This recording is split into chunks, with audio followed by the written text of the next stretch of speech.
నా నీతి, నా భక్తి, నా సమస్తము కూడా మీరు ఎరిగినటువంటి దేవుడు. అది తీసుకుని వచ్చి ప్రజల ముందు నేనేదో నీతిమంతుడిని ప్రదర్శించడానికి నాకు ఇష్టం లేదు. కానీ నైనా మేము సిలువ చాటును మార్పుపరచండి, మీ ఆశ్రయ దుర్గంలో నన్ను దాచండి, సిలువ ముందుండి మీరు మాట్లాడమని ప్రార్థన చేస్తున్నాను.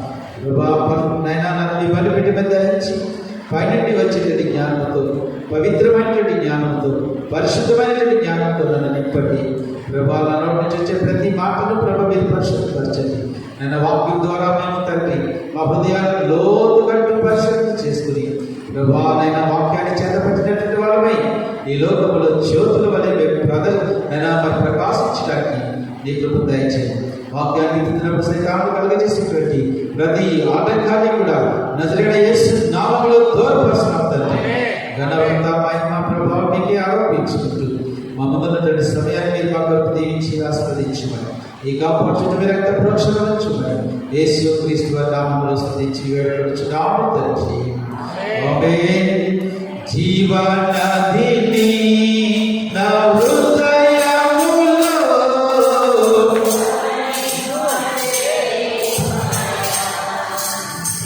జీవనదిని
దేవుని పిల్లరా, ఈ సమయంలో మరి కొన్ని నిమిషాలు దేవుని యొక్క వాక్యాన్ని శ్రద్ధగా ఆలకిద్దాం. మీరు అటు ఇటు తిరగకుండా, అటు ఇటు చూడకుండా కేవలము మీ దృష్టి కూడా వాక్యముపై ఉంచాలని ప్రభు పేరిట నేను మీకు మనవి చేస్తూ వచ్చినాను. పిల్లరా, ఈ వాక్యము దీని గురించి ఇంచుమించు 2-3 వచనాలు, 2-3 పిల్లల ప్రసంగాలు ప్రభు మనకి ఇస్తూ ఉంటున్నాడు. ఈ 15వ అధ్యాయంలోనే చాలా ప్రసంగాలు దేవుడు మనకి ఇస్తూ, మనల్ని సరి చేస్తూ, మన జీవితాన్ని దేవుడు చెక్కడానికి ఇష్టపడుతున్నాడు. హల్లెలూయా, హల్లెలూయా. పిల్లల అరణ్యంలో అజ్ఞాతవాసుల అలజడి అనేటువంటి ఒక టైటిల్ కింద మనము అంతకుముందు వారంలో చూసుకున్నాం. పోయిన వారంలో పిల్లగా చేతులు విరిచే ఓ చెట్ట నీవెవరివి అనేటువంటి టైటిల్ దగ్గర మనం వాక్యాన్ని ధ్యానం చేస్తాం. ఈరోజు వాక్య భాగానికి మరొక టైటిల్ కూడా నేను పెడతాను. పిల్లగా మీరు నాకు ఒక మాట ఇవ్వాలి. ఎందుచేతనంటే ఈ వర్తమానం విన్న తర్వాత నేను నా ముఖాన్ని ముడిచిపెట్టుకుని వెళ్ళను, ఇది నేను పాజిటివ్గా తీసుకుంటాను, ప్రభు నాతో మాట్లాడే విషయంగా నేను భావిస్తాను అనేటువంటి వాళ్ళందరూ కూడా లేదు చెప్పండి. నిజమేనా?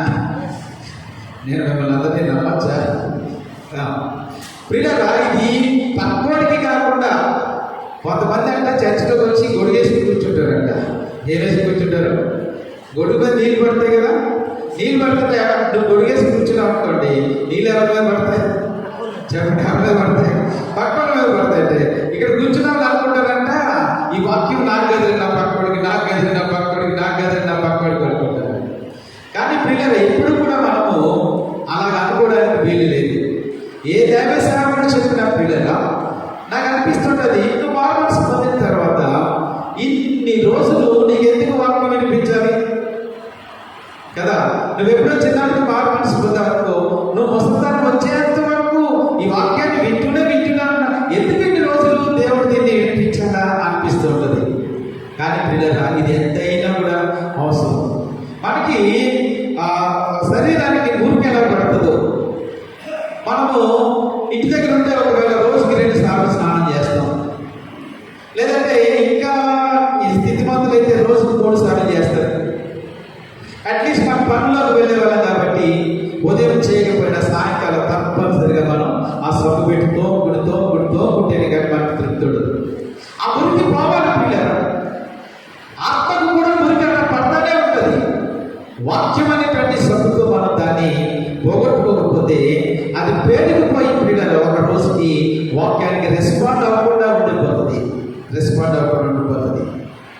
తర్వాత పిల్లల ఈరోజు చెప్పబడేటువంటి వాక్యములో కొన్ని విషయాలు ఉంటాయి, మనం అంగీకరించలేనటువంటి కొన్ని విషయాలు ఉంటాయి.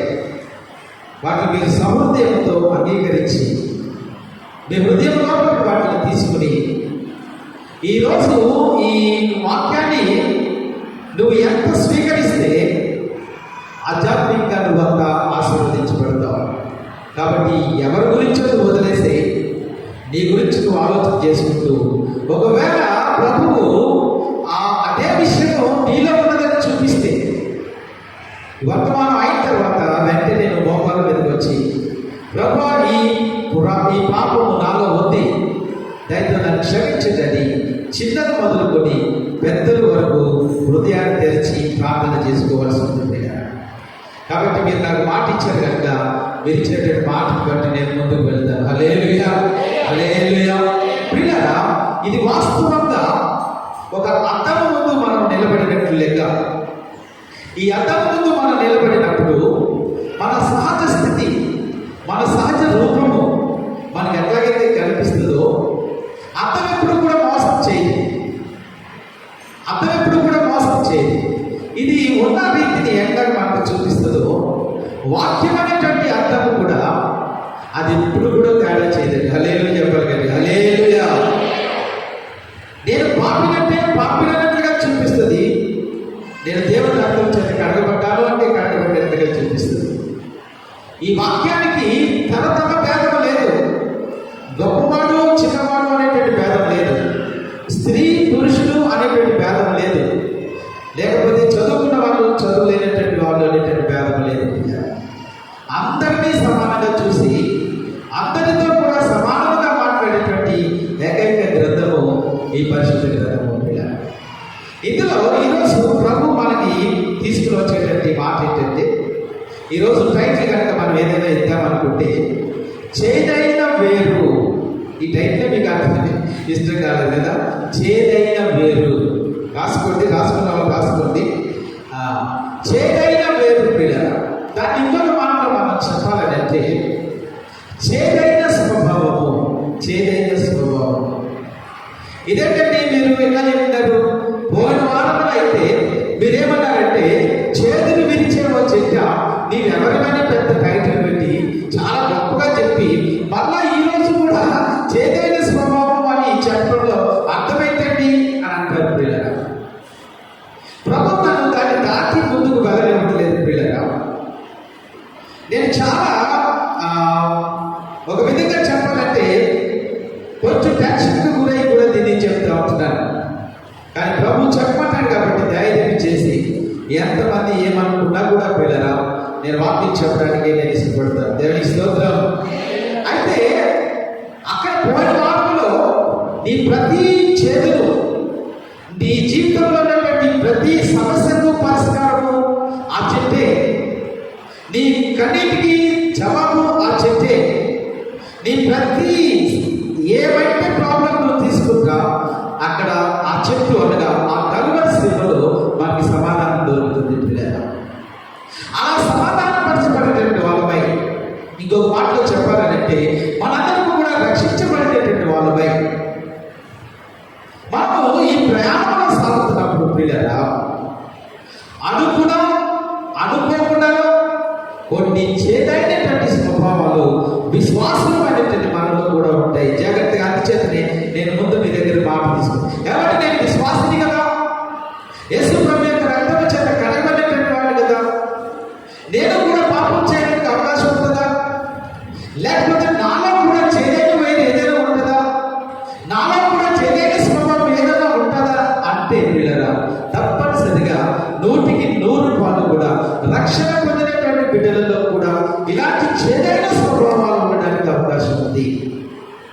అందుచేతే నేను మిమ్మల్ని ఏం చేస్తానంటే వాక్యము లోపలికి మిమ్మల్ని తీసుకుని వెళ్తున్నాను. పై పైన ఏదో చెప్పేసేసి నేను కాదు కానీ పిల్లరా, లోతుల్లోకి మిమ్మల్ని తీసుకుని వెళ్తున్నాను. ఆ లోతుల్లోకి వెళితేనే మన యొక్క సహజ స్థితి బయటకు వస్తూ ఉంటుంది పిల్లరా. చేదైన స్వభావము అనేటువంటిది పిల్లరా. నేను ఇంకా దేవుడి చిత్తమైతే ఇందులో నుంచే ఇంకా 2-3 ప్రసంగాలు ప్రభు మనకి ఇవ్వడానికి ఇష్టపడుతున్నారు. ఈ వారం అయితే విశ్వాసమైనటువంటి మనలో ఏం చేతి ఉందో అనేటువంటి విషయాన్ని వాక్యపు వెలుగులో మనం చూడడానికి మనం సిద్ధపడతాం పిల్లలు. మొట్టమొదటిగా మనం చూస్తే కొన్ని మాటలు 4 రకాలైనటువంటి చేతుల గురించి నేను మీ గమనానికి తీసుకుని వస్తాను. ఆ 4 రకాల చేతుల్లో నుంచి మరి 4 చేతులు మనం అన్వయించుకోవడానికి నేను చెప్పాను పిల్లలు. జాగ్రత్తగా ఆలోచిస్తున్నారు కదా. ఇక్కడ ఉన్న వాళ్ళందరూ హల్లెలూయా చెప్పండి. హల్లెలూయా. దేని గురించి మాట్లాడుకుంటున్నాం? మీ మీదకు దీవెనలు పొరలిపోతాయి. నువ్వు వారం అంతా ఎలా తిరిగి వచ్చినా ఆదివారం నాడు ఇక్కడ ఉంటే మాత్రం దేవుడు దీవించేస్తాడు.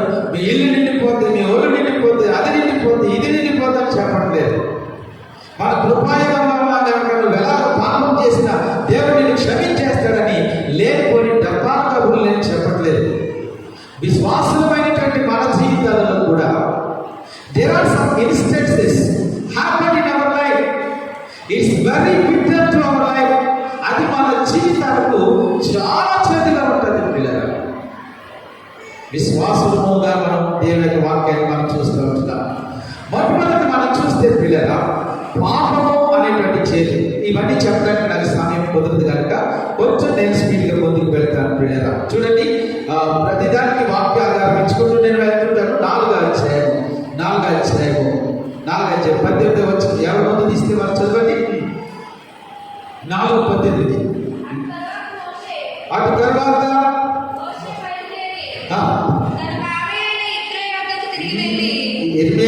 ఇర్మియా నేనేం చెప్పాను? ఇర్మియా 4:18. నీ ప్రవర్తనయు నీ క్రియలను వీటిని నీ మీదకి రప్పించదును. నీ చెడుతనమే దీనికి కారణము. ఇది చేదుగా ఉన్నది కదా, నీ హృదయం నమ్ముచున్నది కదా. చాలు.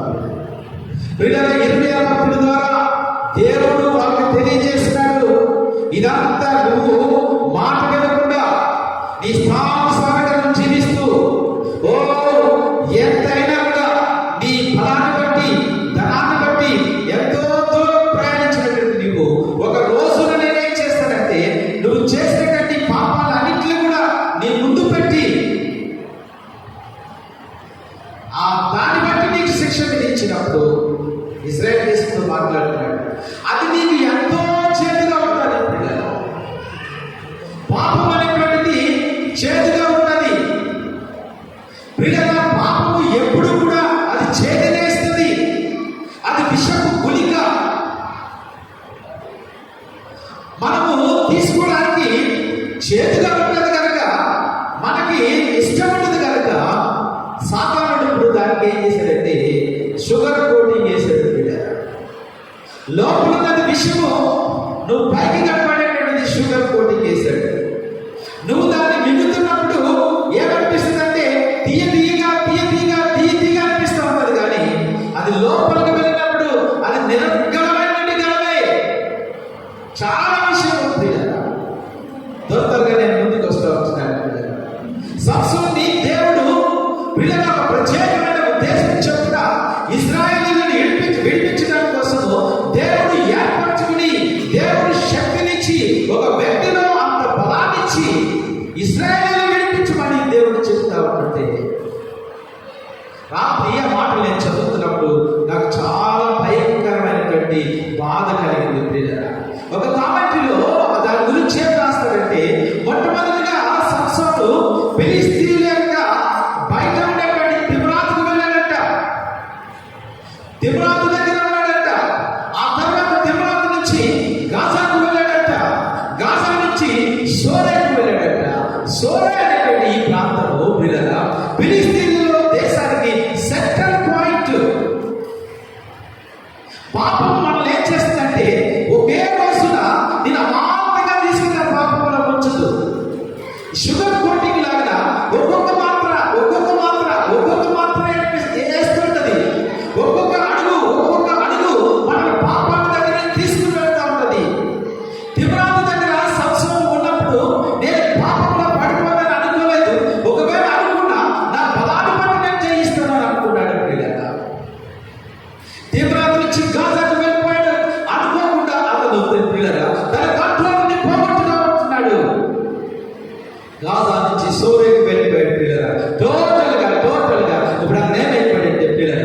ఇంకా అతను అవుట్ ఆఫ్ కంట్రోల్ వెళ్ళిపోయాడు. ఒక స్త్రీ ఇంత దేవుని చేత ఏర్పరచబడినటువంటి ఈ వ్యక్తిని ప్రియులారా, ఒక స్త్రీ, ఒక అమల తన తొడ మీద పడుకోబెట్టుకుని తన వెంట్రుకలన్నీ కూడా తీసేస్తా ఉంటే మెలకువ రానటువంటి మత్తులో ఉండిపోయాడు. ప్రియులారా, దేవునికి స్తోత్రం చెప్పండి. హల్లెలూయా. ఆలకిస్తున్నారా? ఈరోజు మనం చేసినటువంటి పాపము ఒక్కొక్క అడుగు ఎవరొస్తుందా? ఈరోజు నువ్వు చేసినటువంటి పాపము అది సీరియస్గా ఉండదు, సీరియస్నెస్ అనిపించదు. కానీ నువ్వు వేస్తున్నటువంటి ప్రతి అడుగు కూడా పాపము ఉరి దగ్గర నేను తీసుకువెళ్ళిన జాగ్రత్త. ఆ చివరిలో సంవత్సరం యొక్క జీవితాన్ని మనం చూస్తే ఈస్ వెరీ బిటర్నెస్ లైఫ్. దేవుడు ఒక ఉద్దేశం చెప్పున తీసుకుని వస్తే ఉద్దేశం సఫలమవ్వదు. చాలా చేతులు అతని జీవితం ముగించబడింది. దేవుని బిడ్డలారా, విశ్వాసులారా, మొండితనముగా పాపము దగ్గర ఒక్కొక్క అడుగు వేసుకుంటూ వెళ్తున్నారా? నువ్వు ఎక్కడ ఉన్నావు ఇప్పుడు? అది పాపం వైపు నువ్వు విశ్వాసంగా ప్రయాణం చేస్తున్నావా? లేదంటే ఇప్పుడే నువ్వు బయటకు వచ్చేసి ఆ పాప నుంచి నువ్వు విడిపడాలని ప్రభు పేరున నేను నిర్మాణం చేస్తున్నాను.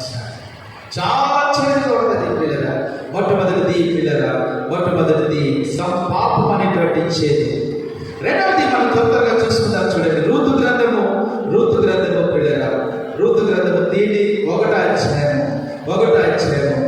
20వ వచనం చదువుతాం. ఒకసారి పేరు నెంబర్ చెప్పండి తొందరగా. 220 పేజీ తీయండి. 220 పేజీలో 1వ అధ్యాయము 20వ వచనం చదవండి. ఆమె సర్వశక్తుడు నాకు చాలా రోజులు కలుగజేసెను గనుక నన్ను నయోమి అనగా మారానుడి నన్ను నయోమి అనద్దు. ఎవరు కలుగజేశారు నీకు దుఃఖం? దేవుడు అనుకున్నాడు నిన్ను మోయావు. ఓ మోయాబు తల్లి, ఏదో సంపాదించేసుకుంటావు. అందరూ చచ్చిపోతే మా కుటుంబం మాత్రమే భోజనం 4 పూటలు చేస్తుంది. అందరికీ బట్టలు లేకపోతే మేము మాత్రమే మంచి బట్టలు ధరిస్తాం. అందరికీ వెండి బంగారాలు లేకపోతే మేము మాత్రమే వెండి బంగారాలు ఇవన్నీ సంపాదించుకోండి. At any cost I want to go to the Moab. నేను మోయాబు దేశం వెళ్ళిపోవాలంటే ఏమైనా సరే. ఇంతకుముందు మీకు చెప్పాను ప్రియులారా, బోయజు మధ్యలో ఎదురుపడి అమ్మా ఎందుకు వెళ్ళిపోతావు? కొన్ని వాళ్ళంతా లేకపోతే నేను నీకు లేదా? నేను నీకు రక్త సంబంధికులు కదా, నీకు ఎంత కావాలంటే నేను అంత ఇచ్చి నేను పెంచుతాను. దయచేసి ఆ విగ్రహారాధన దేశం వెళ్ళొద్దు తల్లి అని ఒప్పుకున్నా కూడా మాట వినలేదే. ఈరోజు ఏమంటుంది పిల్లలు?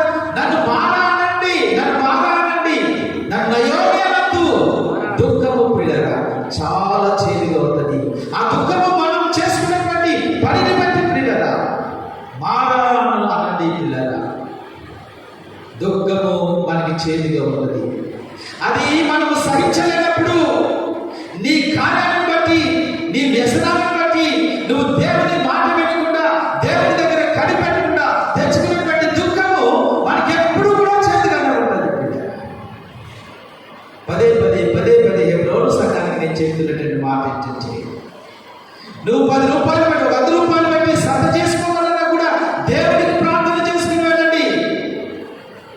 ఒక చిన్న వస్తువు కొనుక్కోవాలన్నా కూడా ప్రభు ఇది నీ చిత్తమా కాదా, ఇందులో నేనైనా ప్రలోభపడుతున్నానా, ఇందులో నీ చిత్తం ఉంటే నన్ను నడిపించిందని మనం ప్రార్థన చేసుకుని వెళ్ళాలి. తర్వాత మనం దుఃఖపడి సుఖం లేదు. నన్ను మారానండి, నన్ను చేయాలండి, నన్ను దుఃఖమనండి. సర్కాస్టిక్గా మాట్లాడుతూ ఉంటే తన దగ్గరికి వచ్చినటువంటి దేవుడి బిడ్డ, ఈరోజు నా వాక్యం వెలుగులో మన జీవితాలను పరిశీలన చేసుకుంటే అలాంటి దుఃఖంలో కనుక ఉండాలా? ఎందుకు వచ్చింది ఆ దుఃఖం? ఒకసారి ప్రశ్నించుకుని ఇప్పటి నుంచి అయినా దేవుడి దగ్గర అడగడం నేర్చుకోవాలని నేను మనం చేస్తూ వచ్చినాను. తర్వాత చూడండి, 3వది కీర్తనల గ్రంథము 64వ కీర్తన 4వ వచనం చదవండి. యథార్థవంతులను కొట్టవలనని చాటైన స్థలములలో చేదు మాటలను బాణములుగా సంధించుదురు. వారు భయపడి అకస్మాత్తుగా వారిని కొట్టెదరు. చాలు. దేవుని స్తోత్రం. గడి చెప్పు హల్లెలూయా, హల్లెలూయా. ప్రియమైనటువంటి దేవుని బిడ్డలారా, ఇంకొకటి ఏంటంటే ఒకడు మనిషిని కర్రతో కొట్టాల్సిన పని లేదు. ఈ చాటైనటువంటి స్థలాలలో ఉండి, లేకపోతే మనకు ఉన్నటువంటి అరుగులు బొమ్మల దగ్గర కూర్చుని మొత్తం ప్రతి కుటుంబాన్ని అక్కడ గీడ్చి ఆ కుటుంబంలో జరిగితో జరగదో తర్వాత విషయం పిల్లరా వాళ్ళు ఏం చేస్తారంటే, ఎలా ఉంటుందంటే రంగాపురంలో ఉన్నటువంటి పరిస్థితి, దున్నపోతే ఏంటంటే లేక దున్నదంటే ఏమంటారు? ఏం చేయమంటారు చెప్పండి? దున్నపోతే ఏంటండి? మీకు తెలిసి మీ వినికిడిలో ఎక్కడైనా దున్నపోతే ఏమైనా సంఘటనలు మీరు చూస్తారా? చూడలేదు. కానీ వీళ్ళు ఏమంటారు? దున్నపోతే తినేసిందంటే వాళ్ళ ఇంట్లో ఆ లేకలను కూడా కట్టేసినట్టు పాలు కూడా చేసినట్టు చెప్తుంటారు. పిల్లలు చేదైనటువంటి మాటలు కొన్నిసార్లు మన మీదకి వస్తూ ఉంటాయి. ఆ మాటలకి మనము ఎంతో విలవిలాడాల్సినటువంటి పరిస్థితులు మనకు వస్తూ ఉంటాయి. కొన్ని మాటలు మనం విన్నప్పుడు అవి మన గమనానికి వస్తూ ఉంటున్నప్పుడు మనకి ఎంతైనా దుఃఖాన్ని, ఎంతైనా వేదనను మనకి కలిగిస్తూ ఉంటాయి. అందుచేత ఇంకొక సూత్రం చెప్పమంటారా? నువ్వెప్పుడు కూడా ఒక వ్యక్తి గురించి చేతిగా మాట్లాడుకో. నీకు అర్థమవుతుందా? హల్లెలూయా. ఎక్కడికంటే హల్లెలూయా. ఎప్పుడో సంఘం వల్ల నేర్చుకోవాల్సిన మాట ఏంటంటే, ఏ వ్యక్తి గురించి కూడా నువ్వు చేతిగా మాట్లాడద్దు. పోయిన వారంలో నీకు చెప్పాలి పిల్లలు, స్వామి ఒక మాట, అతను వచ్చినప్పుడు ఒక మాట మనకు ఉండకూడదు పిల్లలు. అతను ఖండించాలంటే అతని ముఖం మీద ఖండించండి. అతను తిట్టాలనుకుంటే అతను ఉన్నప్పుడే తిట్టండి. అతను హెచ్చరించాలనుకుంటే అతను ఉన్నప్పుడే హెచ్చరించండి. అతను లేనప్పుడు ఇద్దరున్న చోట మూడో వ్యక్తి గురించి మాట్లాడకూడదండి. హల్లెలూయా. నేర్చుకున్నాం ఈ రోజు నుంచి పిల్లలు. ఇద్దరున్న చోట మూడో వ్యక్తి గురించి మనం మాట్లాడడం నేర్చుకోకుండా ముందు ఉంటారు పిల్లలు. మూడో వ్యక్తి రూల్స్ మన అసలు తేకుండా ఉంటే మనకి ఎంతో మేలు పిల్లలు. అలాంటప్పుడు ఆ చేదు మాటలు మన మీదకి వస్తున్నప్పుడు మనకి కూడా అంత బాధ కలిగించు. హల్లెలూయా. ఎందుచేతంటే నువ్వు ఆ మాటలు మాట్లాడలేదు కాబట్టి పిల్లరా, ఆ చేదు మాట వాళ్ళు విసిరినా, ఆ చేదు మాటలు అనేటువంటి బాధ వాళ్ళు విసిరినా మనకి పిల్లరా అంత నష్టం కలగదు. కాబట్టి నాలుగో మాట నేను చెప్పి నేను ముందుకు వెళ్తాను పిల్లరా. మరణము అనేటువంటి చేదు. ఈ మరణము అందరికీ చేదుగానే ఉంటుంది. మీ నాన్నకో మీ అమ్మకో 90 సంవత్సరాల వయసు వచ్చినా ఆమె పని ఆమె చేసుకోకుండా ఉన్నప్పటికీ కూడా నువ్వేమనుకుంటావంటే, ఇంకా మా అమ్మ బ్రతుకుంటానే అని అనుకుంటావు, ఇంకా మా నాన్న బ్రతుకుంటానే అని అనుకుంటావు.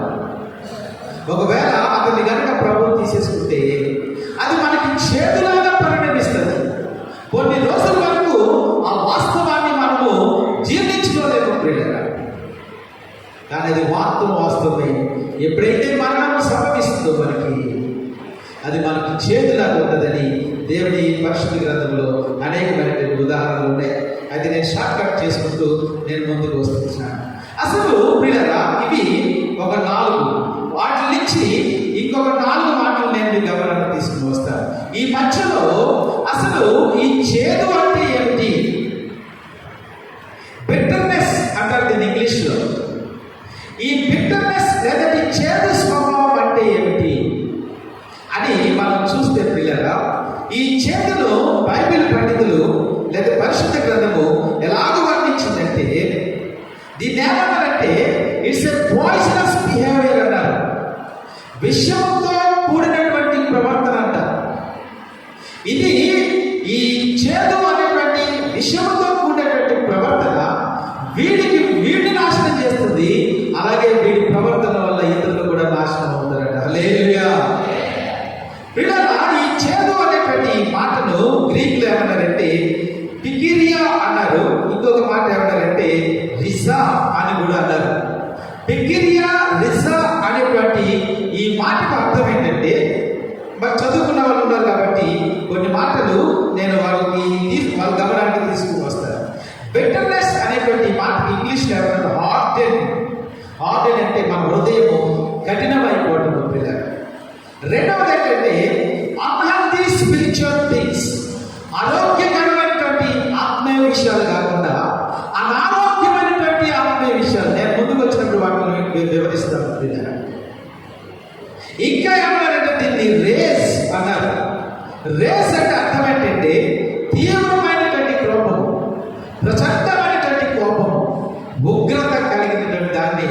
ఈ బిట్టర్నెస్ అంటారు, చేదు అంటారు. రాసుకుంటారా? హల్లెలూయా, హల్లెలూయా. రెండవ అర్థం ఏమంటే బిట్టర్నెస్ కి స్లాండర్ అన్నారు పిల్లల. స్లాండర్ అంటే మాన నష్టము అంటే ఒక వ్యక్తిని శల్య పరీక్ష చేసేసి వాడి మీద లేనిపోయినటువంటి అపవాదులు సృష్టించి వాడు బాధపడతా ఉంటే వీళ్ళు పాపం కలుపుకుని వీళ్ళందరూ ఆనందిస్తుంటారు. అలాంటి మూర్ఖమైన స్వభావమే ఈ చేదు పిల్లల. అపవాదులు వేస్తారు, అపకీర్తిని కలిగిస్తారు, ఒకటి పేరు చెడగొట్టడం కోసం వీళ్ళు ఎంతైనా ప్రయత్నం చేసినటువంటి వాళ్ళని ఏమంటారంటే స్లాండర్స్ అన్నారు. అంటే చేదు అనేటువంటి మాటకు ఇదొక అర్థం పిల్లల.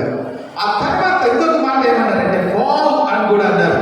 FOUL ఫాల్ అంటే మలినమైపోయినటువంటిది, భూమి సంబంధమైనటువంటిది, కలుషితమైనటువంటిది, కుళ్ళు కలిగినటువంటిది అని ఈ బిట్టర్నెస్కి వాళ్ళు మరొక అర్థం కూడా ఇచ్చారు. ఆ తర్వాత ఏంటంటే అబ్యూసివ్ లాంగ్వేజ్ అన్నారు. అబ్యూసివ్ లాంగ్వేజ్ అంటే అర్థం ఏంటంటే నిందార్థమైనటువంటి, అసంబద్ధమైనటువంటి.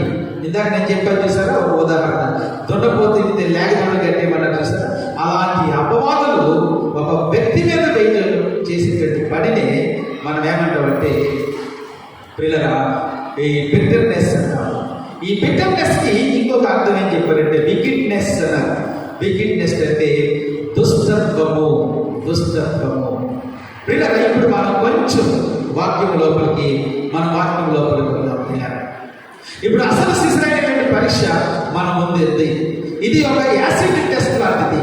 ఇప్పుడు నేను చెప్తున్నప్పుడు మీరు వాక్యం వెలుగులో మీ జీవితాన్ని పరిశీలన చేసుకుంటే అప్పుడు పిల్లల మీరు ధన్యులవుతారు అనే విషయాన్ని నేను మీకు జ్ఞాపకం చేస్తున్నాను. హల్లెలూయా, హల్లెలూయా. పిల్లల మొట్టమొదటిగా ఈ చేదు స్వభావం, ఈ చేదైనటువంటి వేరు మన అంతరంగ జీవితంలో ఉందేమో చూసుకోవాలి. విశ్వాసంగా నువ్వు కొన్ని రకాలైనటువంటి పాపాలను వదిలిపెడతావు, కానీ నీ జీవితం లోపల ఎక్కడో ఇంకా కూడా కొన్ని వదిలిపెట్టినటువంటి పాపాలు ఉంటున్నాయి పిల్లల. అది ఏ పాపమో నాకు తెలియదు, అది ఎలాంటి పాపమో నాకు తెలియదు. అది నీకే తెలియాలి, నువ్వే ఆలోచన చేసుకోవాలి. అది నీలో ఉన్నట్లయితే ప్రభు దగ్గర నువ్వే క్షమాపణ కోరుకోవాలి. నేను కూడా ఇన్ని రోజులు బట్టి వాక్యం చెందినటువంటి నాలో కూడా పిల్లల కొన్ని చేదైనటువంటి స్వభావాలు ఉండడానికి అవకాశం ఉంది. నాలో ఉన్నటువంటి ఈ చేదైనటువంటి స్వభావము మీకు తెలియకపోవచ్చు పిల్లల. అన్నంత మాత్రాన నాలో చేదైనటువంటి స్వభావం లేదని కాదు పిల్లల. దేవుడు నిన్ను ఏ పాపం దగ్గర తీసుకుని వెళ్తున్నాడు? ఓర్వలేని తనవా, అసూయ, అరే ఆసనగా గుళ్ళకి వెళ్ళిపోయాను కానీ నేను లేకపోతే నా ఈ ఆఫర్స్ అన్ని వచ్చేది. మా ఫ్రెండ్ ఒకడు వచ్చాడు, పాత ఫ్రెండ్ ఒకడు వచ్చాడు, వాడిని ఎక్కడికో తీసుకుని వెళ్తాను అన్నాడు. ఈరోజు ఎంజాయ్ చేసుకునేవాడిని. పిల్లగా నీ ఆలోచన ఎక్కడికి వెళ్ళిపోతుంది చూడు. దీనేమన్నాడంటే హెబ్రీ పత్రికల తర్వాత చూపిస్తాను 12:15 ఏమన్నాడంటే ఇది చేదైనటువంటి వేరంట. ఈ చేదైన వేరు విశ్వాస జీవితంలో అది మొలుస్తూ ఉన్నట్లయితే ఒక రోజు అది పెద్దదైపోయి దాని స్వభావమైనటువంటి పండ్లు మనకిస్తుందంట, విషపు పండ్లు మనకిస్తుందంట. ప్రియ స్నేహితుల సోదరి, ఏముంది ఈ రోజున చేదైనటువంటి స్వభావము? మనం ఆలోచన చేసుకోవాలి. లోపలికి వెళ్ళండి, జీవితం లోపలికి వెళ్ళండి. ప్రియులుగా కొంతమందికి కొన్ని రకాలైనటువంటి అలవాట్లు ఉంటాయి, అది సమాజానికి కనిపించవు. కొంతమందికి కొన్ని రకాలైనటువంటి చెడు ఆలోచనలు ఉంటాయి, అవి పైకి ఎక్కడ కూడా కనిపించవు. నీ అంతరంగ జీవితంలో నువ్వు చూసుకున్నప్పుడు దిస్ ఈజ్ ఓన్లీ పర్సనల్. ఇది నీకు మాత్రమే సంబంధించినటువంటిది, నీ ఏకాంతంలో సంబంధించినటువంటిది. ఏకాంతంలో నువ్వు పరిశుద్ధంగా జీవిస్తున్నావా? ఏకాంతంలో నీ కోరికలు అదుపు చేసుకోగలుగుతున్నావా? ఏకాంతంలో నీ జీవితంలో పరిశుద్ధంగా ఉండగలుగుతుందా? ఏకాంతంగా ఉంటే నువ్వేం చేస్తావు? అంతరంగ జీవితంలో పీడన వ్యక్తిగతంగా దీన్ని మనం అంటే ఇండివిజువల్గా మనం పరిశీలన చేసుకోవాలి. ఏదో ఒక పాపం నేను చెప్పను ప్రియులరా, నేను చెప్పను ఈ పాపం అని నేను చెప్పను, కానీ కొన్ని హింట్స్ మాత్రం నేను ఇస్తా వచ్చినాను. గుంపుతో కలిసిన ఊరెళ్తే నీ ప్రవర్తన ఎట్లా ఉంటుంది? మీ అమ్మగారింటికి వెళ్తే నీ ప్రవర్తన ఎట్లా ఉంటుంది? నువ్వు ఇంకొకరి వీధికి వెళ్తే నీ ప్రవర్తన ఎట్లా ఉంటుంది? ఆ ప్రదేశాన్ని నువ్వు ఎందుకు వెళ్తున్నావు? వ్యక్తిగతంగా మనం ఆలోచన చేసుకోవాలి. ఆ స్నేహితుడితోనే కలిసి నువ్వు ఎందుకు వెళ్తున్నావు? వ్యక్తిగతంగా మనం ఆలోచన చేసుకోవాలి. ఏదైనా వేరు, ఏదైనా నీలో కలుస్తున్నావు. మారాను పోలిన చేదైన స్థలముల ద్వారా పోవలసి ఉన్నానేమి.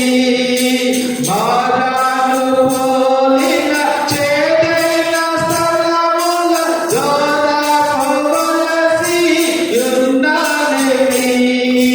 నీరక్షకుడగు యేసే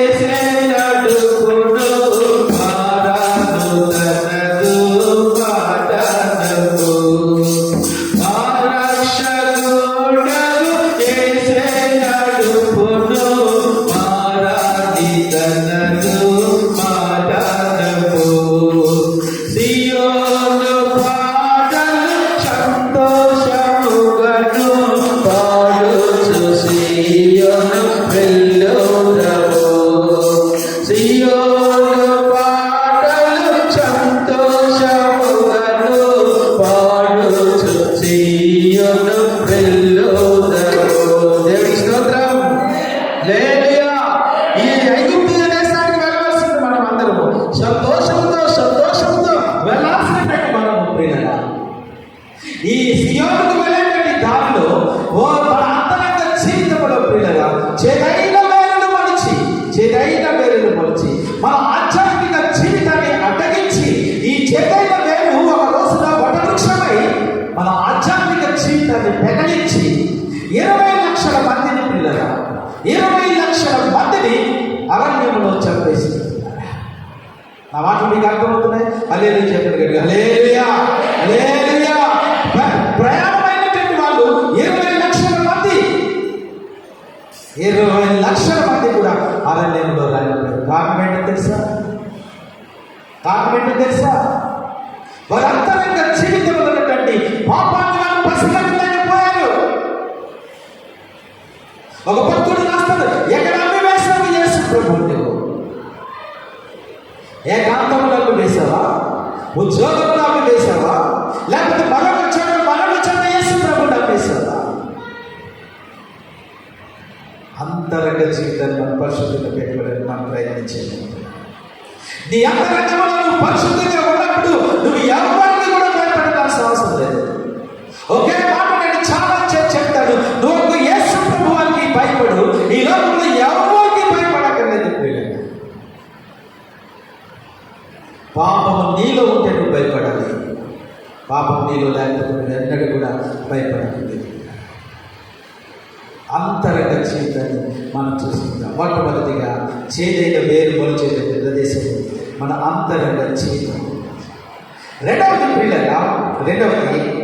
మనం ఏం చేస్తామంటే కుటుంబ జీవితంలో కూడా ఈ భార్య భర్తల మధ్య, పిల్లల మధ్య ఇలాంటి కొన్ని సందర్భాలు కొంతమంది భర్తలు ఏం చేస్తారంటే భార్యతోటి ప్రేమగానే మాట్లాడుతుంటారు, ఆమెతోటి నటిస్తూ ఉంటుంటారు. కానీ పిల్లలా, వీటికి ఎప్పుడో కట్నం తక్కువ ఇచ్చారని, ఎప్పుడో ఏదో మర్యాద తక్కువైందని, ఎప్పుడో వాళ్ళ భార్య వాళ్ళ మాట వినలేదని ఆమెను లోపల ఈ చేదైన వేరు ఉంచుకుని ఆమెను హింసించడానికి, ఆమెను కొట్టడానికి, లేకపోతే ఆమె నానా విధాలుగా ఆమెను ఇబ్బంది పెట్టడానికి ఉన్నది. కారణం ఏంటి తెలుసా? ఎప్పుడో చేదైనటువంటి వేరు. వీడు పెళ్లి చేసుకున్నప్పుడు ప్రమాణం చేసి నా కష్ట సుఖంలో, నా వ్యాధి ఎందును, నా బాధ ఎందును, నా ఇబ్బందుల్లో అన్నింటిలో కూడా నేను ఆదరిస్తానని ప్రమాణం చేసినటువంటి వ్యక్తి తన సగ శరీరమైనటువంటి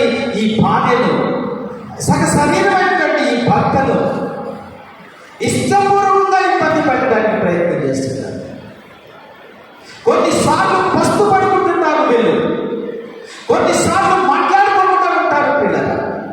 కొన్నిసార్లు ఈ భర్త గురించి ఈ భార్య నలుగురికి చెప్పుకుంటా వెళ్ళిపోతుంటది. కొన్నిసార్లు ఈ భర్త తన భార్య గురించి నలుగురికి చెప్పుకుంటూ వెళ్ళిపోతాడు. కుటుంబము వీధిన పడిపోతుంది. కారణం ఏంటి?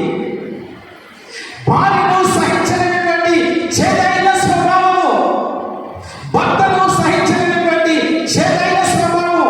మన ఇద్దరు ఏక శరీరము కదా. ఒకవేళ పొరపాటు ఏమొచ్చినా మనం మన్నించుకుని సాయంకాలానికి మనం కలిసి ఉండవలసిన వాళ్ళము కదా. ఆ కక్షను మనం పెట్టుకుని ప్రియులారా మనము వెళ్తూ చేదైన వేరు మనలో పెంచుకుంటున్నాం. కుటుంబ జీవితంలో నీ భర్తను క్షమించేటువంటి మనసు నీకుందా?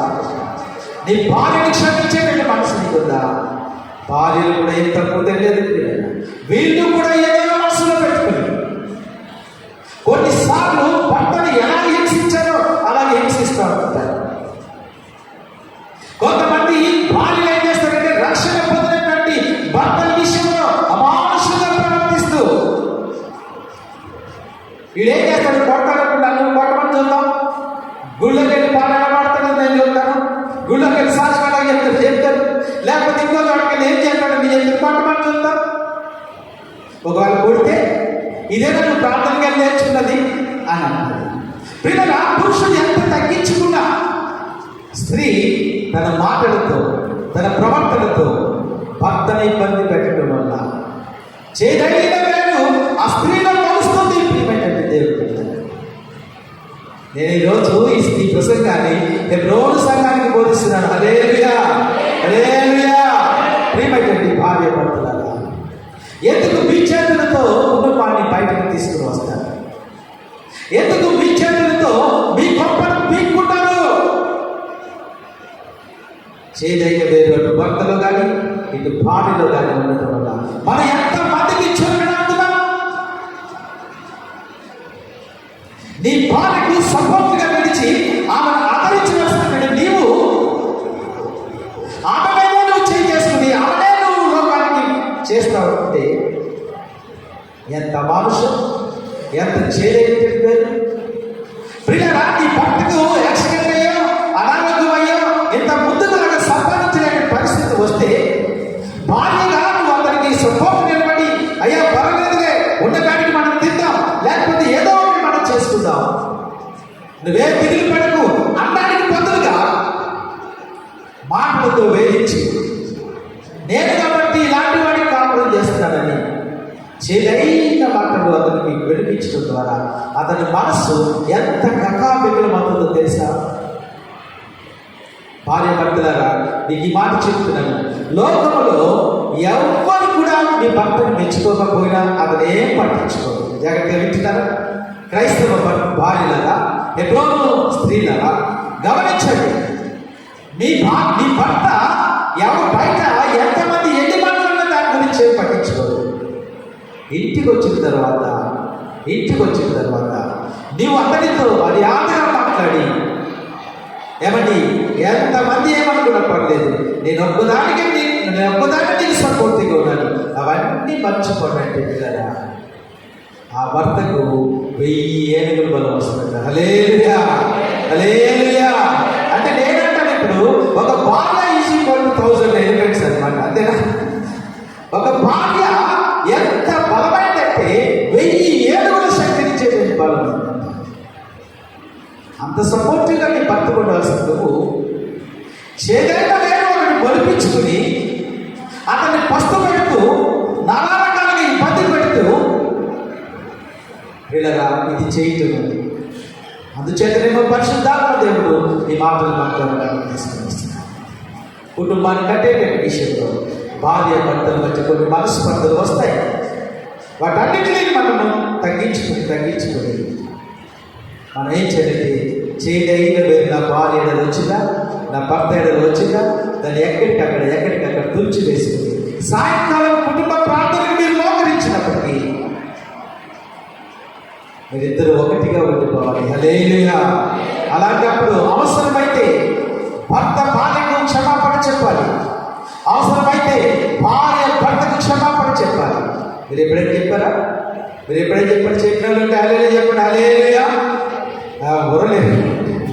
భార్యకు క్షమాపణ చెప్పినట్లు కానీ అదేంటంటే నేను మన మహారాజు కదండి, దేశం భగవాడు కదండి, నా భార్యకు నేను క్షమాపణ చెప్పండి, నేను చేస్తే ఆమె వండి పెట్టింది కదండి, నేను చెప్పినట్టు నో పిల్లగా. అది భర్తగా నీ బాధ్యత, భార్యగా ఆమె బాధ్యత. కానీ పిల్లగా మీరు అనుకుంటారేమో నేను క్షమాపణ చెప్తే నా బరువు పోతుందేమో అనుకుంటారేమో, కానీ ఎప్పుడైతే నువ్వు ఆమె దగ్గరికి వెళ్ళి ఆమె క్షమించమని అడుగుతావో, నీ భర్త దగ్గరికి వెళ్ళి క్షమించమని అడుగుతావో, నీ ప్రేమ అభివృద్ధి చెందుతుంది. హల్లెలూయా, హల్లెలూయా. మీ ఇద్దరి మధ్య ఉన్నటువంటి బాండింగ్ అది ఇంకా బలంగా తయారవుతుంటుంది. వేషగాలకు పోవద్దు.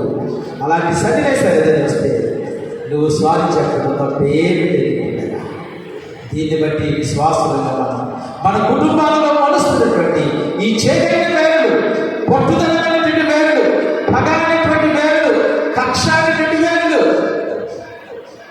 మనం వాటిని తీసివేస్తున్నాం. లోకంలో మనం చూస్తూ ఉంటున్నాం. ఈ భార్య ఏదో చెడు పని చేసిందంట, అందుకని వీడు ఏం చేస్తాడంట, వీడు ఒక గొడ్డలు తీసుకుని వచ్చి ఆ రాత్రి అంతా ప్రేమగా మాట్లాడతాడంట, ఆ రాత్రి అంతా ప్రేమగా ఇద్దరు భోజనం చేస్తాడంట, ఆమె నిద్రిస్తుందంట. ఈ గొడ్డలు తీసుకుని వచ్చి ఆమె నరికేస్తాడంట. భార్యను కూడా అంటే పరాయి మగడితోటి వాళ్ళ పిల్లల కాంటాక్ట్లో ఉంటారంట. ఈ భర్తకి తాగిస్తారంట, తాగి వాడి మత్తుడే పడుతుంటే పిల్లల ఈ రోకలు బండ తీసుకుని వచ్చి వాడి నెత్తి మీద మోదుతారంట. ఎంత అన్యాయం ఉంటుంది ప్రియులారా. నమ్ముతున్నారా? ఈ చేదైనటువంటి వేరు మన హృదయంలో పడి అది పెరిగి పెద్దదై నీ భర్తను చంపేదానికి, నీ భార్యను చంపేదానికి తీసుకుని వస్తుంది. అందుచేత దేవుని వాక్యం సెలవిస్తుంది, అది పడినప్పుడే దాన్ని మనం గురించి తీసుకోవాలి. హల్లెలూయా, హల్లెలూయా. ప్రియమైనటువంటి దేవుని బిడ్డలారా, ఇక మూడవది మనం చూస్తే మన ఇరుగు పొరుగు వారి గురించినటువంటి విషయంలో పిల్లలు మనం చాలా చేదుగా మాట్లాడుతుంటాం. ఇక్కడ మన అసూయ, ఇక్కడ మన వాడలేని తనం బయటపడిపోతుంది. చాలా రకరకాలుగా మాట్లాడుతుంది. నాకన్నా మీకు ఎక్కువ తెలుసు పిల్లగా. మన మాటలు కోటలు దాటిపోయి, ఇందాక మనం అనుకున్నాం చూసారా, చేదైన మాటలు చాటు నుండి వేస్తూ ఉంటుంటారు. వాళ్ళు ఏదో ఒక వస్తువు కొనుక్కుంటారు పిల్లగా, మనం ఇక్కడి నుంచి మన కామెంట్స్, ఎక్కడి నుంచి వచ్చిందంట వస్తువు,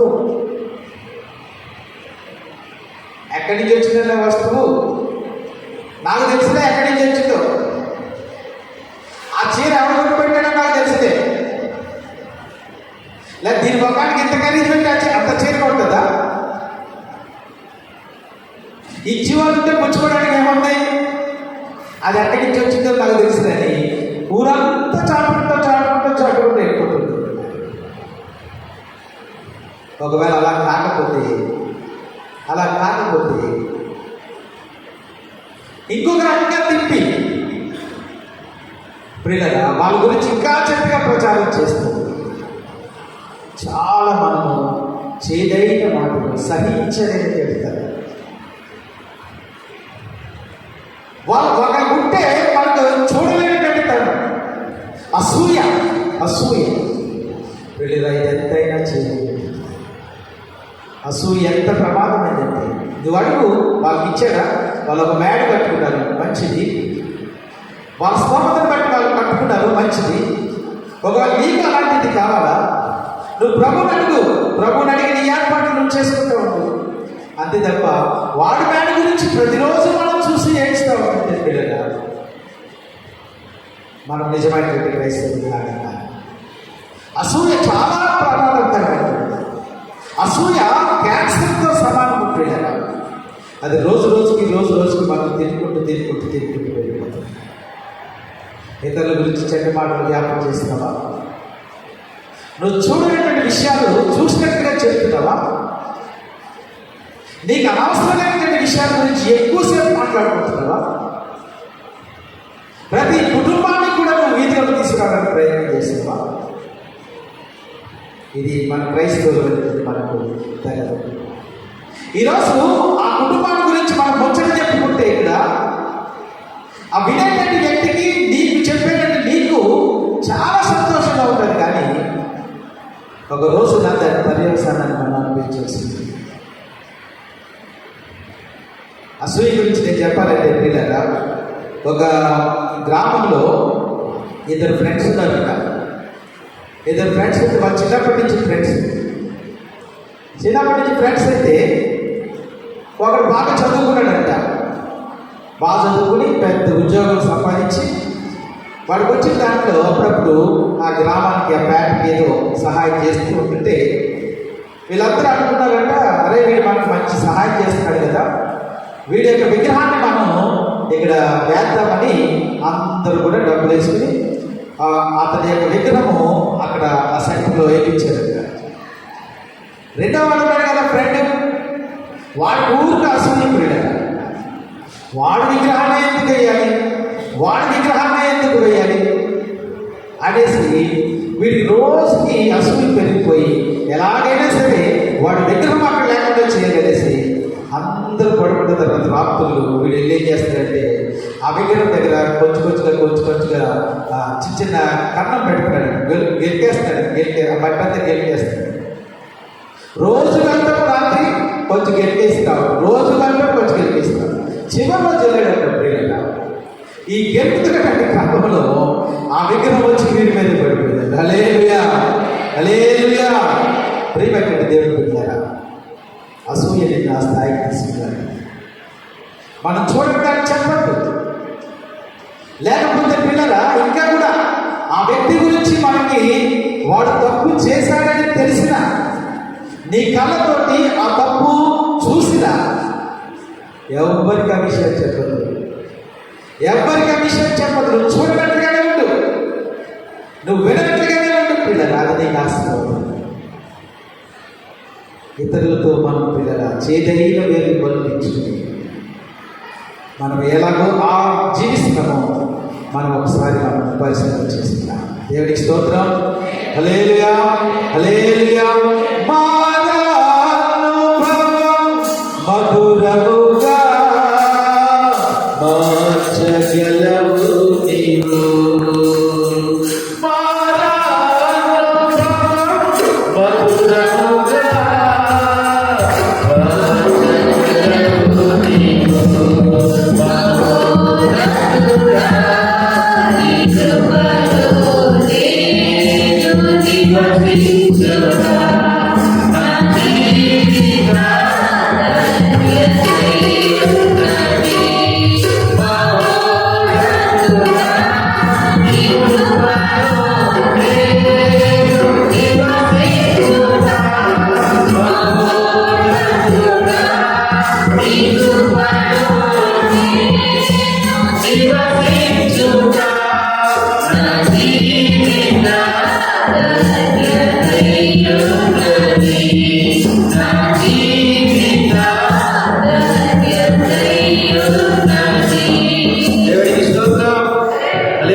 ఇంతవరకు చెప్పినటువంటిది ఒక ఎత్తైతే ఇక చివరిది సంఘ జీవితంలో మన యొక్క జీవితము ఎట్లా ఉంటుంది అనేటువంటిది నేను చెప్తాను పిల్లలు.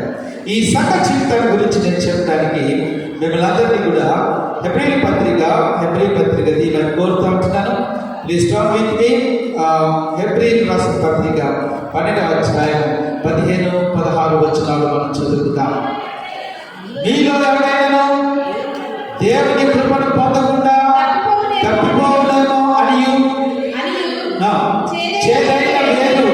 ఏదైనా మొలచి కలవరపరచడం వలన అనేకులు అపవిత్రులైపోయినను అనియు ఒక భూమిని కోట కోసం తన జ్యేష్ఠత్వపు హక్కును అమ్మివేసిన దేశాలను బట్టి ప్రస్తుతైనను వ్యభిచారైనను ఉండేమో అనియు జగత్తుగా చూచుకున్నాను.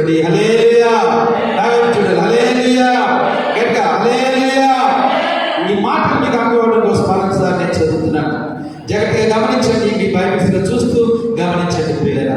మీలో ఎవడైనాను దేవుని కృపను పొందకుండా తప్పిపోవునేమో అని చేదైన మీరు ఏదైనా మొలిచి కలవరపరచడం వలన అనేకులు అపవిత్రులైపోతురేమో అని ఒక పూట కూటి కొరకు తన జ్యేష్ఠత్వపు హక్కును అమ్మివేసిన ఏశావు వంటి భ్రష్టుడైనను వ్యభిచారి అయినను ఉండినేమో అని జాగ్రత్తగా చూచుకొనుడి.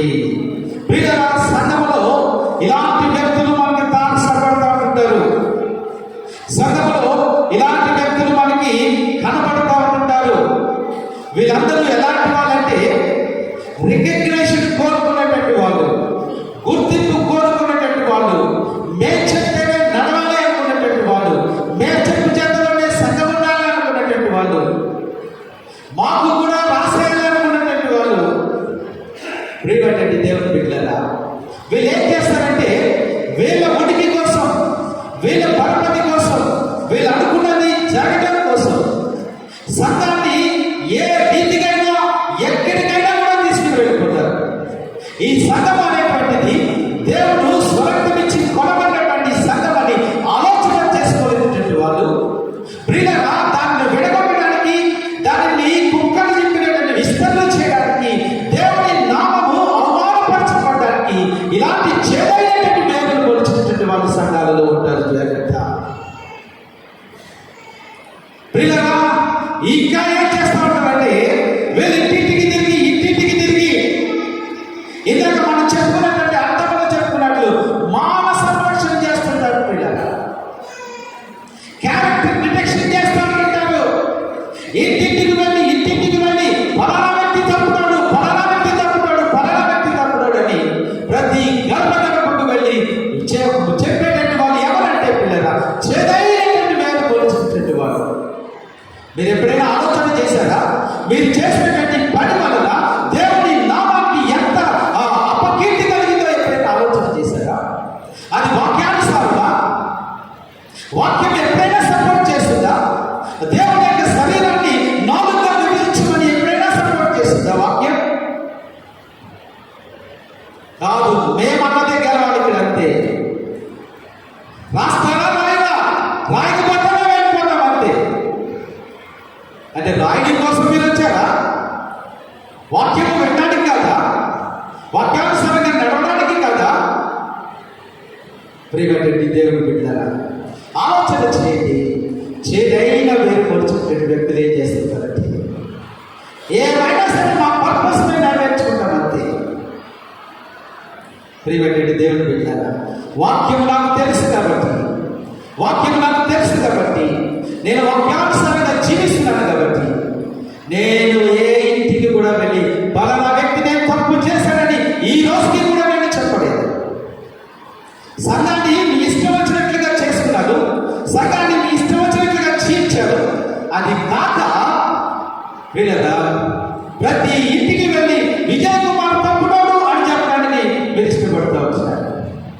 అదే మాట నేను చెప్పానంటే, అదే నేను నోరు విప్పానంటే వాస్తవాలన్నీ కూడా బయటకు వస్తాయి. నేను వాక్యానికి కట్టుబడి ఉన్నాను, ప్రభువుకి కట్టుబడి ఉన్నాను. నా మీద అపవాదులు వేసినటువంటి వారు కూడా నేను గౌరవించి వారి పరపతిని ఎక్కడ నేను పోగొట్టలేదు. తేడా ఏంటంటే అదే వాక్యం నాకు తేడా. ఇంకా కొంతమంది ఏం చేస్తారంటే పిల్లలా, సంఘములో గొప్పలు చెప్పుకుంటూ, ఈ సంఘము మాది అని చెప్పుకుంటూ, మేము నడిపిస్తేనే సంఘం నడవాలి, ప్రభు స్వరక్తమిచ్చి కొన్నటువంటి సంఘాన్ని అంత భయం లేకుండా మీరు ఎలాగ ప్రవర్తిస్తారండి? ప్రియులారా, దేవుడి చేత ఏర్పరచబడినటువంటి సేవకుడు మీ అందరి ఆత్మలను రక్షించి మీ అందరికీ కాపుదలగా ఉన్నటువంటి సేవకుడి మీద మీరు తిరగబడడానికి మీ సేవకుడు ఏమైనా లుచ్చగొరవాడా? మీ సేవకుడు ఏమైనా వ్యభిచారంతో మీరు ఏమైనా చూసారా? మీ సేవకుడు ఏమైనా డబ్బులు తిప్పడం మీరు చూసారా? మరి ఏమీ చూడకుండా మీరు ఎలా తిరుగుబాటు చేస్తారు? చేదైన వేరే పిల్లగా ఇది ఎప్పుడో వచ్చి ఈ రోజున కార్యలోకి తీసుకుని వచ్చింది. ఇలాగ చేయడానికి ఒక వాక్యాధారం నాకు చూపించమనండి వాళ్ళకి. ప్రియమైనటువంటి దేవుని బిడ్డలారా, మనము ఆలోచన చేసుకుంటే సంఘములో ప్రభువు ఒక్కొక్కరికి ఒక్కొక్క పాత్ర ఇస్తాడు, ఒక్కొక్క పని ఇస్తాడు. కొంతమందిని తుడిచేవాడుగా, కొంతమందిని వాయిస్ సెట్ కోసం, కొంతమంది మ్యూజిక్ కోసం, కొంతమంది పాటల కోసం, కొంతమంది స్తుతి ఆరాధన కోసం, కొంతమంది వాక్యం చెప్పడం కోసం. ఈ తలాంతులను దేవుడు అందరికీ సమానంగా పంచుతాడు మన యొక్క కెపాసిటీని బట్టి. అంతే తప్ప ప్రియులారా, ఈ చెయ్యి నేను ఇంకా మెదడు మాట వినమంటే ఎలా కుదురుతుంది? ఒక శరీరంలో ఉన్నప్పుడు ఈ కాలు నేను మెదడు మాట వినమంటే ఎలా కుదురుతుంది? ప్రియమైనటువంటి దేవుడు బిడ్డలారా, పైకి చాలా చక్కగా మాట్లాడుతుంటారు, అంతరంగంలో చేదైనటువంటి వేరు మొలపించింది. దేవుడి బిడ్డలారా, ఇలాంటివి మన సంఘంలో ఉన్నాయి. ఇప్పుడు మనం ఆలోచన చేస్తాం. నేను వాక్యం చెప్పినా నేను విధేయులై ఉండాల్సిందే. నువ్వు పాట పాడినా దేవుడికి విధేయులై ఉండాల్సిందే. నువ్వు పరిచయం చేసినా దేవుడికి విధేయులై ఉండాల్సిందే. మనందరము దేవుడికి ఒక అవయవము. ఈ చెయ్యి యొక్క ఇంపార్టెన్స్ ఎంత ఉందో, ఈ కన్ను యొక్క ఇంపార్టెన్స్ అంతే ఉంది, ఈ కాలు యొక్క ఇంపార్టెన్స్ అంతే ఉంది. ఇవన్నీ కలిసినప్పుడు పిల్లరా ప్రభు తన స్వరంగరించి సంఘానికి ఒక అర్థము పరమార్థము ఉంటుంది. నేను కన్ను వేరుపడతాను, నేను చెయ్యి వేరుపడతాను, నేను కాలు వేరుపడతాను అంటే పిల్లరా, వాస్తవాన్ని తెలుసుకోండి. ఈ రోజుకైనా వాస్తవాన్ని తెలుసుకోండి. ఈ రోజు కూడా నేను ఎవరిని పంపడం లేదు పిల్లరా. ఈ రోజు నాకు తెలుసు కట్టడం ఎంతో కష్టం. ఎన్ని శ్రమలు పడ్డానో, ఎన్ని సార్లు ఉపవాసం పడ్డానో, ఎంతవరకు నా శరీరాన్ని నేను క్షీణింపజేసుకున్నాను, ఎంతవరకు నా బంధాలను నేను కోల్పోయినా నాకు తెలుసు. అయినా మైసెల్ఫ్ పిల్లరా, అందరినీ ప్రభు దగ్గర నడిపించాడనేటువంటి ఆ గొప్ప ఆ సాటిస్ఫాక్షన్ అయితే నాకు ఉంది పిల్లరా. నేను ఏ రోజు ఏ సంఘాలను కూడా విడగొట్టలేదు. నేను విడిపోయి ఏమంటే నేను కట్టడం తప్ప ఏ రోజు ఏ సంఘాన్ని కూడా నేను విడగొట్టలేదు. చేదైన వేడి నాలో మొలిపించుకోవడానికి నేను ఇష్టపడలేదు. ప్రియమైనటువంటి దేవుని బిడ్డలారా, హెబ్రోను సంఘస్థులారా, ఈరోజు నేనెందుకు ఈ మాటలు మీ గమనాన్ని తీసుకొస్తాను. రానున్న కాలంలో కానీ లేకపోతే ప్రస్తుతం ఉన్నటువంటి కాలంలో కానీ ఇలాంటి చేదైన వేరు మన సంఘములో ఏమైనా మొలుస్తుందేమో చూడండి. అది దేవుని నామానికి అవమానం తెచ్చేటట్టు లేదు, దేవుని నామానికి మహిమ తెచ్చేది లేదు, మహిమ తెచ్చేది కాదు. నువ్వు ఎంత కానుకంటే, నువ్వు ఎన్ని ప్రసంగాలను చెయ్యి, దేవుని చేతి కింద మనం అణిగి ఉండాలి తప్ప ఇది నా వల్లనే అవుతుందని సదాను గర్వాన్ని మనం తెచ్చుకుని చేదైన వేరు మనం మొలిపించుకోవాలి. ఆ ఒక్క విషయంలోనే ఏసావు విషయంలో పిల్లరా ఆ మాట పరిశుద్ధాత్మ రాయించాడు పిల్లలు. చూడండి 15వ వచనం చదువుతున్నారు. 15 మీలో ఎవరైనా దేవుని కృపను పొందకుండా తప్పిపోవునేమో అని చేదైన వేరు ఏదైనా మొలిచి కలవరపరచడం వలన అనేకులు అపవిత్రులైపోతుందేమో అని. చేదైనటువంటి వేరు ఒకరిద్దరిలో మొలుస్తూ ఉంటుంది పిల్లరా, అది అందరికీ అపవిత్రత తీసుకుని వస్తుంది. హల్లెలూయా, హల్లెలూయా. ప్రియులారా, హెబ్రోను సంఘం అన్నట్టు మాట్లాడుతుంది. ప్రభు నేను ఎంతంటే వాడుకోని కనుక ఈ గొప్ప నాది కాదు, నాకు దేవునికి ఏం మహిమ అంటూ మరింత మహిమగా మనం వెళ్ళాలి తప్ప ఏదో ఒక స్టేజ్లో మనం ఆగిపోయి దేవుడు మనకి ఇచ్చినటువంటి ఆ పిల్లల ఆ కృపను మనం పోగొట్టుకోవద్దని నేను మనం చేస్తాను.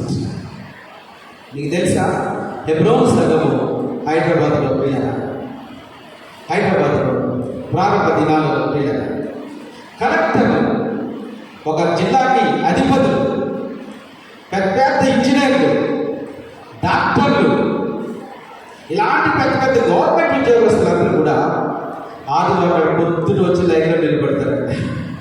ఎందుకు అనుకుంటారు? అయ్యారు నాకు మాట ఉండే, అయ్యారు నేను ప్రసంగం చేస్తాను, అయ్యారు నేను అది చేస్తాను ఇది చేస్తాను కాదు పిల్లలు. వాటి కోసం కాదు, వేటి కోసం నన్ను బాత్రూమ్ కట్టడానికి ఉపయోగించుకోండి. దేనికి? ఎవరైనా కలెక్టర్ గారు నాకు బాత్రూమ్ కడగడానికి నాకు డ్యూటీ అయింది అయ్యా లెట్రిన్స్ నేను క్లీన్ చేస్తాను, లేకపోతే వాళ్ళు తినేసినట్టు ఇష్టం లేకుతాను, ఆ డ్యూటీ నాకు ఇవ్వండి.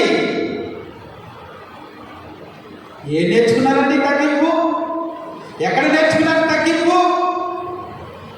ప్రేమటువంటి దేవుడు ద్వారా మనం ఎంత ఉన్నత స్థితికి వెళ్తామంటే మనం అంత తగ్గించుకుంటూ నేర్చుకుందాం. హల్లెలూయా, హల్లెలూయా.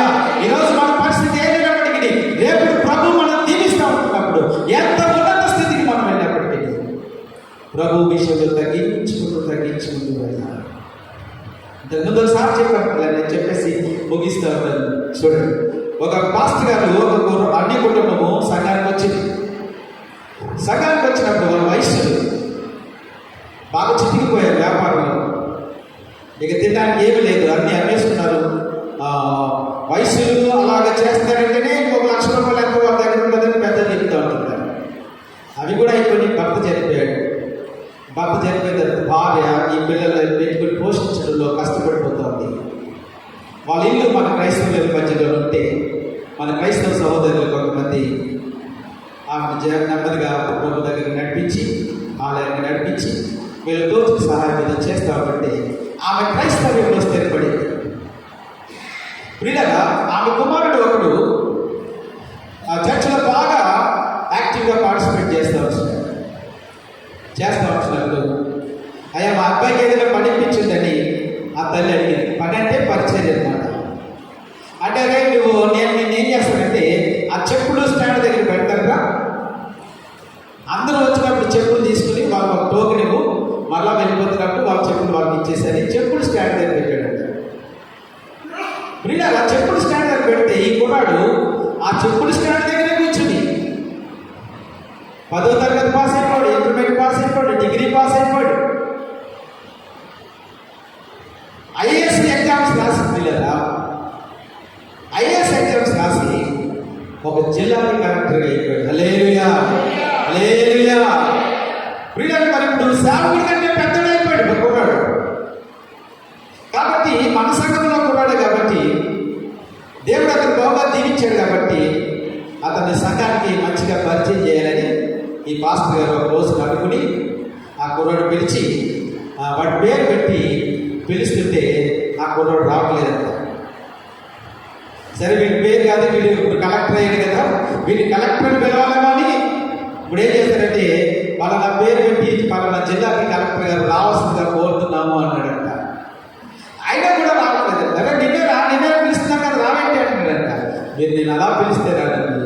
ఒరే చెప్పులు స్టాండ్ దగ్గర కూర్చున్నవాడా రారా అంటే మాత్రం నేను వస్తాను. హల్లెలూయా, హల్లెలూయా.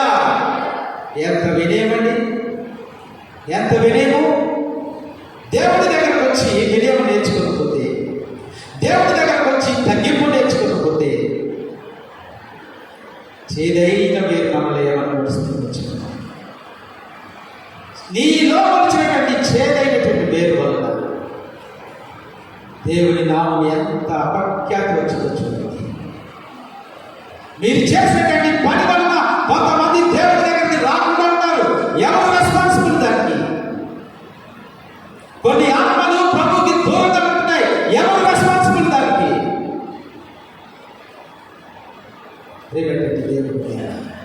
సంఘములో నువ్వు పనిచేయాలి, నేను పనిచేయాలి. నువ్వు యాక్టివ్గా ఉండాలి, నేను యాక్టివ్గా ఉండాలి. మన అందరము కలిసి సంఘ అభివృద్ధి కోసం మనం పనిచేయాలి. వీళ్ళరా, నేను కాని మాటలు నా మీద వేస్తుంది. నేను ఎప్పటికీ కూడా నవ్వుతాను, నా చేత మీరు నోటు తెరిపించలేదు. కానీ దేవుడే చూసుకుంటాడు, దేవుడే చూసుకుంటాడు. దేవుడు ఉన్నాడు, ప్రతి విషయాన్ని కూడా ఆయన చూస్తూ ఉంటున్నాడు. నా మీద వచ్చిన ప్రతి అపవాదికి కూడా దేవుడే సమాధానం చెప్తాడు. నా బిడ్డలైనటువంటి మీరు, నా కష్టాలలో ఉన్నటువంటి మీరు, నా ఇబ్బందుల్లో నన్ను వెంటబెట్టినటువంటి మీరు, ఇలాంటి ఏదైనా చేతుల్లో మీరు వెళ్ళకూడదని కోరుకుంటున్నాను. అలా నన్ను మంచిగా వాడుకుంటున్నాడు దేవుడు. బ్రదర్ చాలా మంచిది, ఎంతో తగ్గింపుగా అలా నేను సువార్తకు వెళ్తున్నప్పుడు చాలా మంది ప్రభు దగ్గర నడిపించాను. నువ్వు ప్రయత్నాడు, నువ్వు ఇంకా మౌనంగా ఉండు, నువ్వు ఇంకా నెమ్మది తగ్గించు. లేదా అలాగే ప్రభు పరిచయం ఇష్టపడతాను. నా వల్లనే ఇదే అని ఎప్పుడు కూడా పాపం చేయాలని ఇష్టపడుతుంది. దయచేసి మోకరించండి, దయచేసి మోకరించండి. ప్రియ దేవుని బిడ్డలారా, సన్న బిడ్డలారా, ఏదైనా చేదైన వేరే మనలో వస్తుందా? చేదైన వేరేదైనా మనలో వస్తుందా? నేను అనేటువంటి గర్వం, అందము అనేటువంటి చేదు, చదువు అనేటువంటి చేదు స్వభావం, సంపాదన అనేటువంటి చేదు స్వభావం, టాలెంట్ అనేటువంటి చేదు స్వభావం, అహంకారం అనేటువంటి చేదు స్వభావం, ఎన్నెన్నో ఉన్నాయి. వీటి వల్ల సంఘానికి ఏమైనా ఉపయోగం ఉంటుందంటారా? చేదైన వేరు వల్ల సంఘానికి ఏదైనా ఉపయోగమా? నువ్వు తగ్గించుకోవడంలో సంఘానికి ఉపయోగం. నిన్ను నువ్వు తగ్గించుకుని ఇంకా ఉన్నతమైన స్థితికి వెళ్ళడం దేవునికి మహిమ. నీ వల్ల సంఘానికి అభివృద్ధి రావడం వస్తుంది. దేవుడు చెప్తున్నాడు, రేవణ బిడ్డ, నీ అంతరంగ జీవితంలో చేదైన ఏదైనా నడుస్తుందా? అది ఏమో నాకు తెలియదు, అది ఎక్కడ నడుస్తుందో నాకు తెలియదు. దాన్ని నువ్వు కనిపెట్టి తీసుకెళ్ళిపోతే అది వటవృక్షమై పెద్ద వృక్షమై నీ ఆధ్యాత్మిక జీవితాన్ని గమనించవస్తుంది. కుటుంబ జీవితంలో భార్య భర్తలారా ఒక ఉద్దేశాన్ని మనం లోపల పెట్టుకుని పరస్పరం నిందించుకుని పరస్పరం గొడవ పడుతుంది. మనందరం మనమే వీధిలోకి వచ్చేస్తాం, మన కుటుంబాన్ని మనమే వీధిలో పెట్టుకుంటున్నాం. ఎన్నటికీ కూడా ఈరోజు నుంచి మార్పు చెందుతాం. ఓ భర్త, నీ భార్యను గౌరవించు. ఓ భార్య, నీ భర్తను గౌరవించు.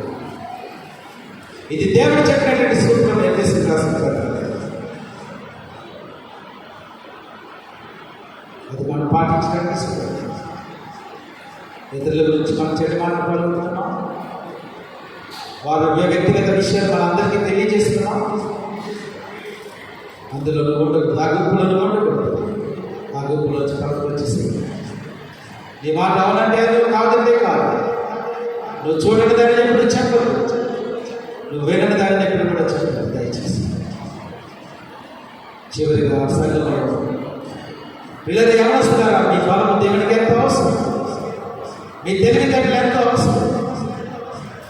సంఘ పరిచర్య అంటే అనేక మంది దేవునికి అవసరం, అనేక చేతులు దేవునికి అవసరం. ఏ చెయ్యి అక్కడ లేకపోతే ఆ పని అక్కడే గుండి పడిపోతుంది.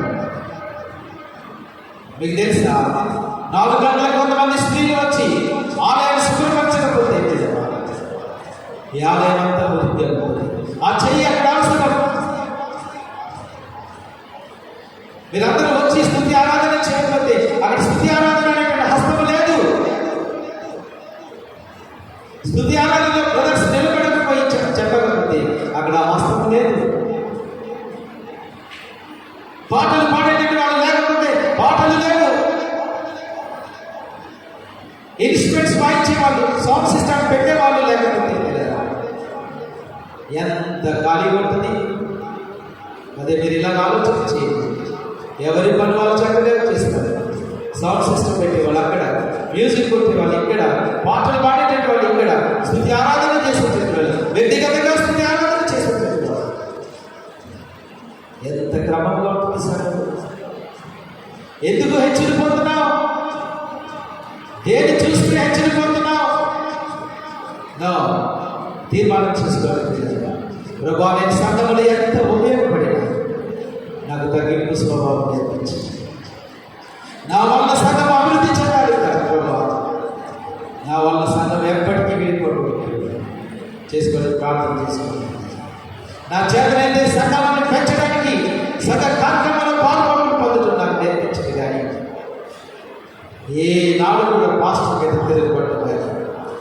ఏ నాడు కూడా సంఘం యొక్క విభజన ప్రభా నేను దోహదపడకుండా నాకు నేర్పించండి, నన్ను వంచని ప్రభావం ప్రార్థిస్తాను.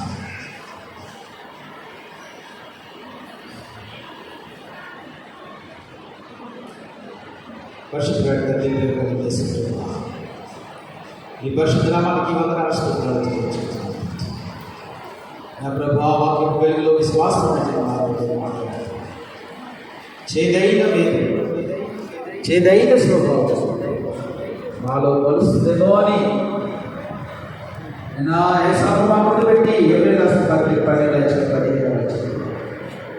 ఏషావు వాటిని ప్రస్తుతయ్యాను, ఏషావు వాటిని వ్యభిచారయ్యాను. మీలో ఉండే మనం ఆలోచించుకుంటుంది హెచ్చరికగా సహాయం చేయాలి.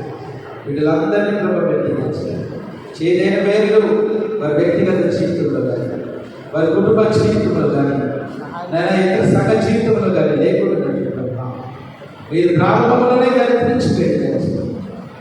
నిక్కచ్చేటటువంటి మనసు, నిర్భరమైనటువంటి మనసు, పరిశుద్ధత కలిగినటువంటి వాళ్ళమే తెలుసు. అయినా మీరు మమ్మల్ని హెచ్చించేయకూడదు. దీనులమైనటువంటి స్వభావాన్ని మీరు మాకు దయచేసి ప్రార్థిస్తాం. ఈ వాక్యం ప్రభావం ప్రతి హృదయంలో నాటిపచ్చింది. చిన్నల బదులుకొని పెద్దల బతుకుతుంది. ఈ వాక్యాన్ని నాటిపచ్చింది ప్రార్థిస్తాం. అది గొప్పదంతలుగా అరుదంతలుగా డోలంతలుగా పనిపచ్చేది సహాయం యేసు క్రీస్తు వారి నామములో స్తుతించి వేడుకొనుచున్నాము. ఆమేన్.